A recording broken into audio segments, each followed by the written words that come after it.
This is just a quick video on how to access my virtual classroom using Blackboard Collaborate Ultra. So the first thing that you'll need to do is log into Blackboard. For that, you use your student's ID number and their password, the same one that they use for all other FCPS related things. Once you're into Blackboard, on this top tab, go to Courses.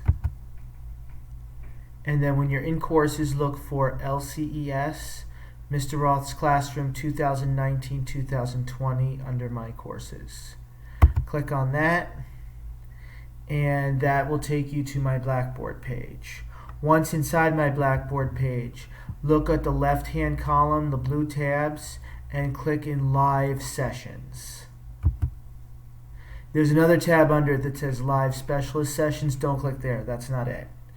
Live Sessions, and then Mr. Roth's Office Hours. You'll click on there, and then look for the date. Tomorrow's will be April 27th, 1 o'clock. Now I'll click on it, but we won't be able to get in now. You won't be able to get in until 15 minutes before, which is 12:45.